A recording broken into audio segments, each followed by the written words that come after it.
Just talk a little bit about how you got a hold of the screenplay, and just other than the connection, the personal connection, were there other things about it that you maybe latched onto and thought were really special? Well, it was sent by, as I said, from another producer who I knew, and she thought that I would like it, and I did. I love stories about human, connection, and about people that are sort of finding their authentic selves, and to see one of a woman of a certain age. I used to say over the age of 40, and Kelly would give me a look every time I said that. So, a woman of a certain age, over 40, really is unusual. I mean, we had Fran McDormand last year, which was an amazing performance, but it was just wonderful to see a story like that for a woman over 40. You see them for men over 40. And so I showed it to Kelly. She fell in love with it and signed on. Yeah. How many? I'm just curious. How many of you in the first couple minutes weren't quite sure what decade we were dealing with here? It's partly the way she dresses and the way the house looks.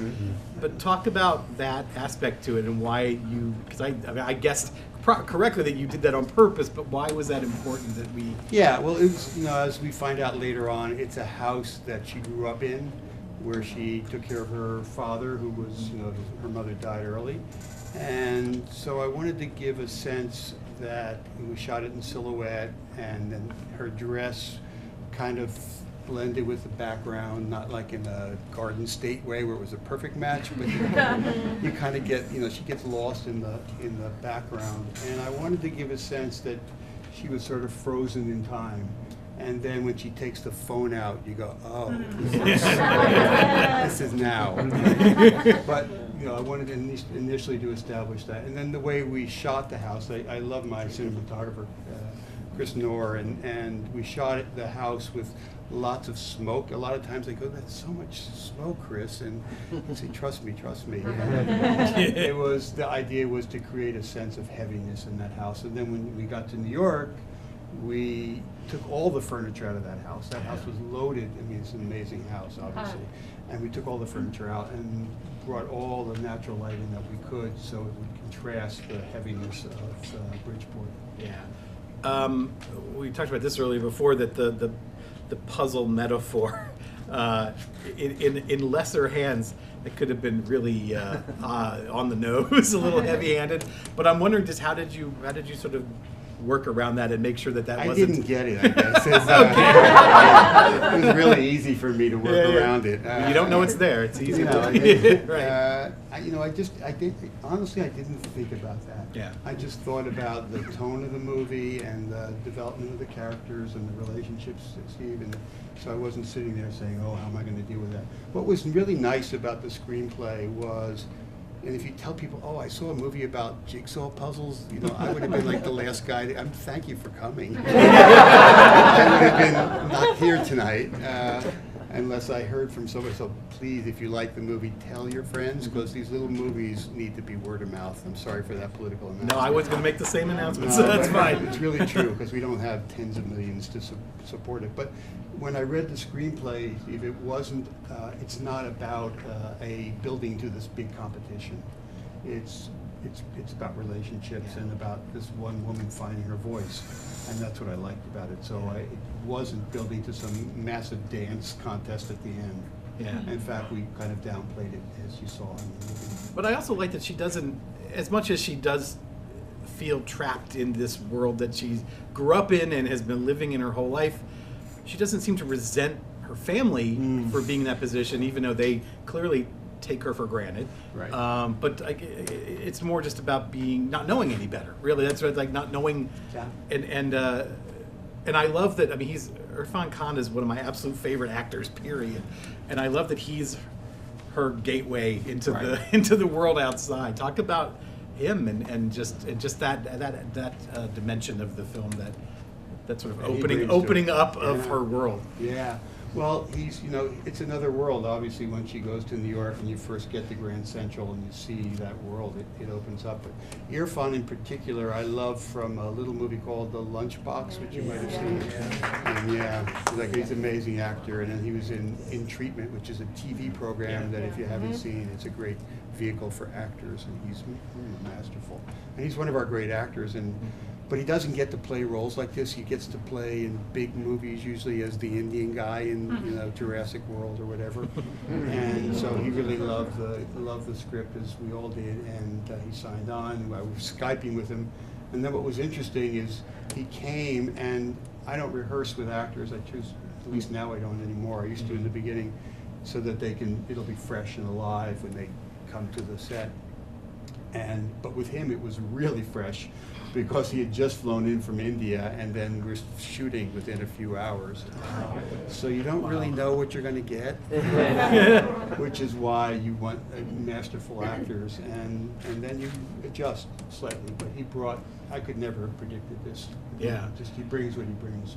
I read an interview with your editor, actually, where she said that she wanted, or maybe it was the appeal of the film to her was that it was told from the female gaze. Yeah.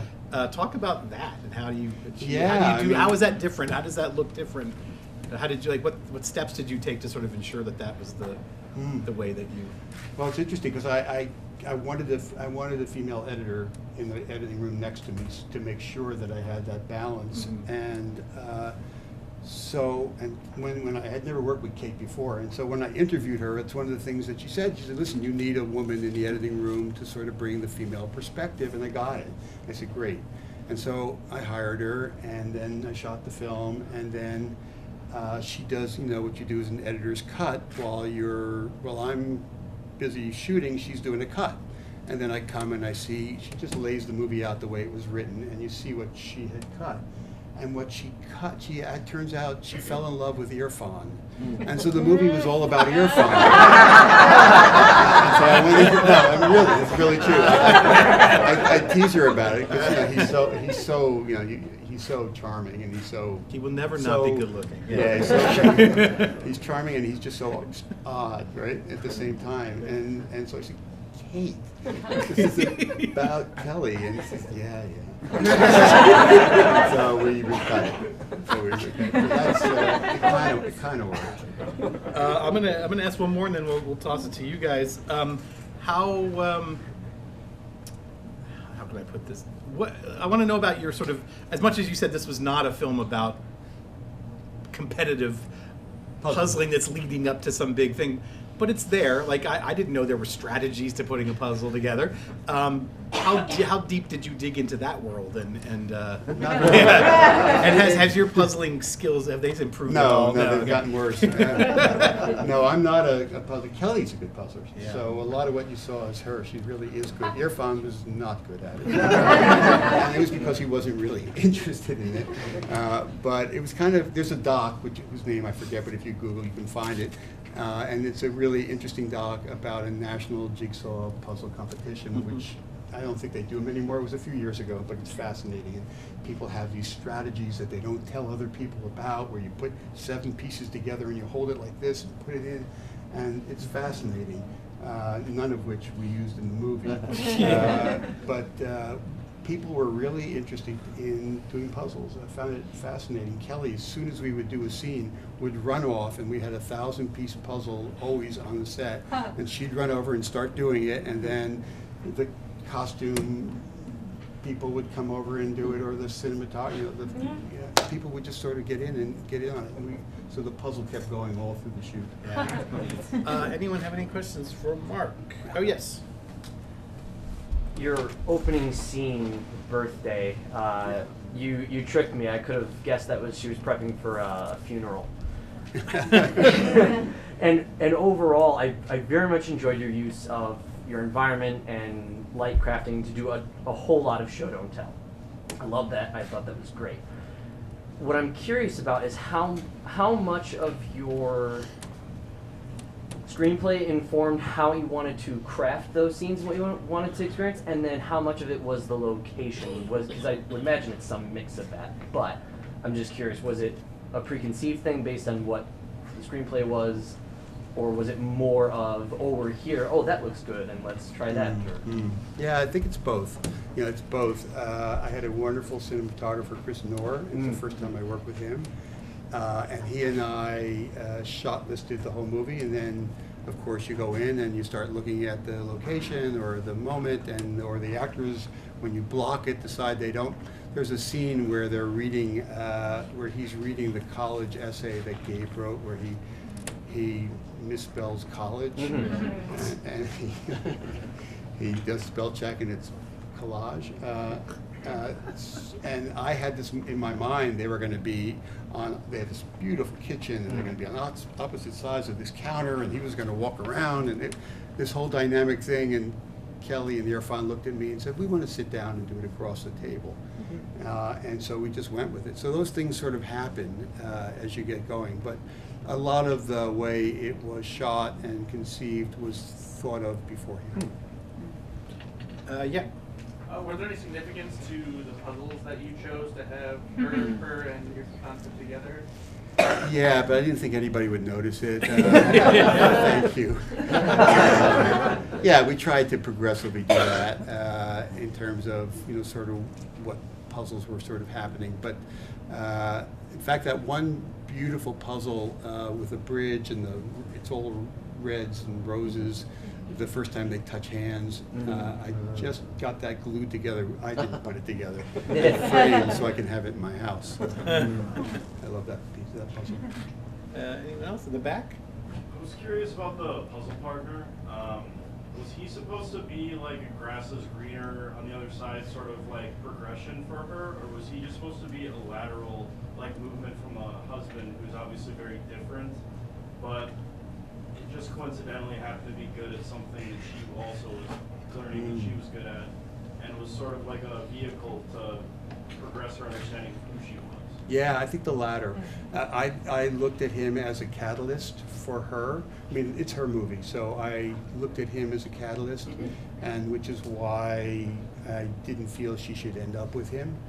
That he helped her to open up is the way I looked at him. And even the ending, before I got it, they had worked the ending several different ways. I didn't watch the original movie. This is based on an Argentinian movie. I didn't watch the original movie because I didn't want to have that in my head when I was making this until we finished the movie, then I watched it. But in the original movie, as it turns out, she goes back to her husband. And I shot this a couple of ways and wrote it a couple of different ways with Orr, and I worked on it with him.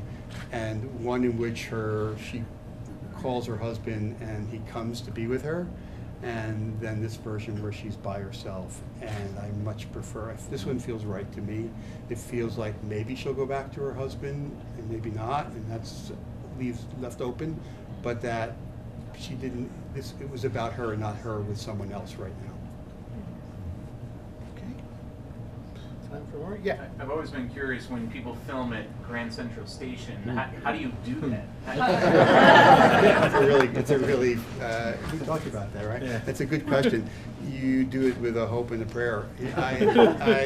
First of all, I got in there. You have to, sort of rent it out, or not rent it out, but you have to pay some fee. Thank God I didn't have to be involved in all that. But then what's the trick is how do you deal with all those people, right? Yeah. And it was amazing how compliant people were. We'd say, would you all go back here? And 400 people that were walking through Grand Central Station would actually go back there, which is how we knew they weren't New Yorkers. They were actually traveling through Grand Central, so they listened to us. And so when those scenes are happening, behind me, there's literally 400 or 500 people watching. Yeah. How much time did you spend in pre-production and post-production? How much pre and post? Yeah. So pre-production, including casting, probably 3 or 4 months is pretty quick, including casting. And then post was a little bit longer, maybe 4 months. So the whole movie from start till finish was less than a year from the time I received it. It's because I got such a good screenplay to start with. It was probably all in 10 or 11 months, which sounds like a lot, but in the movie business is quick. Yeah, let's start. Yeah. Sir or ma'am? Okay. So the chemistry between the family, the sons, and at the dinner table was so awesome, and not just at the dinner table, but other scenes too. Yeah. But so, and you said you didn't rehearse very much. So was that just very natural, like just their timing and their chemistry like that? Cause Yeah, we talk. I mean, it's not like we don't talk about scenes. We talk about scenes. We talk about the relationships, but so much of it is the casting. You know, the older boy, whose name is Bubba. Oh, who's Bubba? He doesn't look like a Bubba, right? No.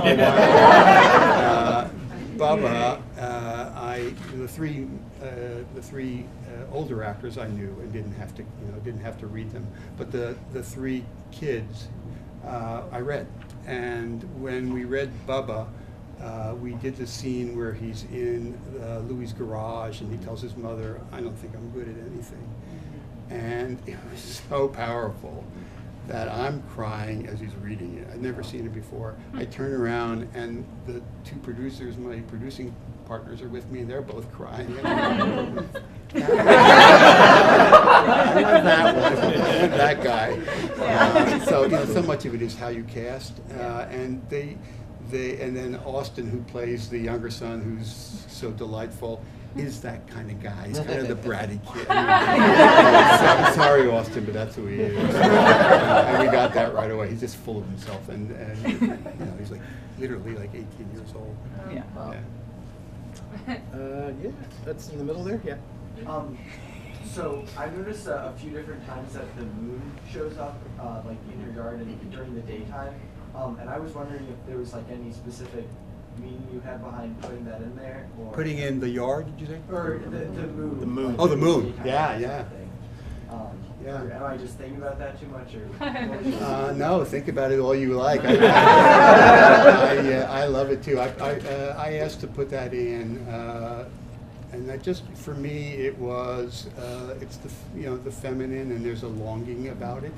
And that first scene where I love the composer Dustin O'Halloran, who does that sort of squeaky violins in that scene and the piano, and it just feels like you feel this longing as she's looking up at the moon, and then it pays off in the very last scene of the movie when she's in the train and the moon is there and she's looking at it, looking out at it, and it just, you can interpret it any way you want, but I love the sort of feeling of her looking up and wanting something more. Yeah. What was the budget for the film?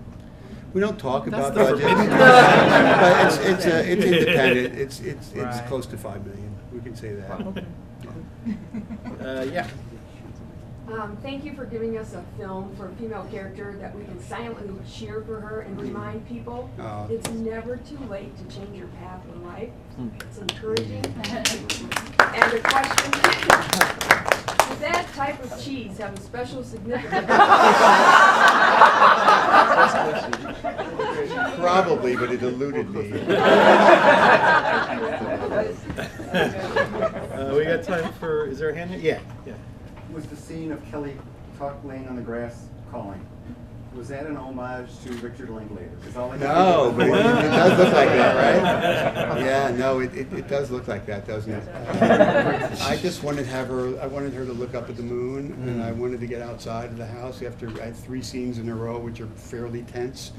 And I wanted to get her outside, and it just felt like a really interesting way to have her look at the moon.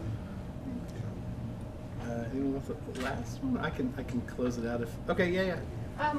The moment when he asks if he can kiss her, Yeah. the look on her face is just beautiful. She goes through like 8 different emotions. It's Right. very romantic. I guess I'm just looking for your opinion, or if it was talked about. Was she even slightly considering having any kind of feelings for him or anything until he even said that, until it was suggested to her? Yeah, I think so. And for me, we actually, in the cutting, we flipped a couple of scenes around. And the scenes that we flipped around were 2 of the Irfan Robert scenes. And the 2 are the one where he's there with his bathrobe open. And in the script, that comes after he asks her if he can kiss her. And then when we started to watch the movie in the editing room, we went, wait, we don't this is coming out of left field if he has to kiss her. Right. But if we see her attracted to him first and go in the bathroom and try to compose herself, then we know she's interested. And so then it becomes much more powerful when he says, "Can I kiss you?" And so yeah, it was built up, and I think by that, and that's the magic of good editors. One thing I want to know is, this is only your. Was I right before? This is only your second film as a director. Okay, and I love it's so detail oriented. You sound like a guy who's been directing for decades. But I'm wondering what does directing do for your creative self that maybe producing doesn't quite do? Like, what does it add to your soul to be doing to be directing? I think that's personal for everybody, right? For me personally, I just love the process. I love working with groups of people. I love large groups. I love groups of all kinds. And it's of course it's a collaborative art. It's a social art. And so for me, it feeds me in that way, in that I need to. I write also, but when you write, you're in a room by yourself. When you edit, you're in the room with one woman who happens to love Irfan Khan. And if you're in on a movie set, you're with all these people. And so that's one thing it gives me. And then it's just, there's all the pieces that you get to work with. You get to find a Norwegian singer who you never heard of before, and work with her, and you work with a composer in Berlin, and you're Skyping with him, and it's just a juicy creative process that I love. All the elements. I should mention that you should tell these people what your next producing project is, because you probably have heard something about it. That you're shooting next, I mean. Yeah, I'm not directing. I'm not directing, but there's a wonderful director that we're working with, Mari Heller. If you know her, she did Diary of a Teenage Girl, which, if you haven't seen, is really a wonderful movie. Really wonderful. Yeah. A couple of years ago. Yeah. And she's directing Tom Hanks in the story of Fred Rogers, Mr. Rogers. And now there's a wonderful doc, as you may have seen. I just saw it earlier today, which is why it blew really my mind. Good, right? It's really great. It's really touching, and you will cry hard. But we're doing a narrative version of that this September. Cool. So Puzzle opens July 13th, right? And like you said, use every method at your disposal to spread the word if you liked it. And thank you so much, Marc, for coming to Chicago.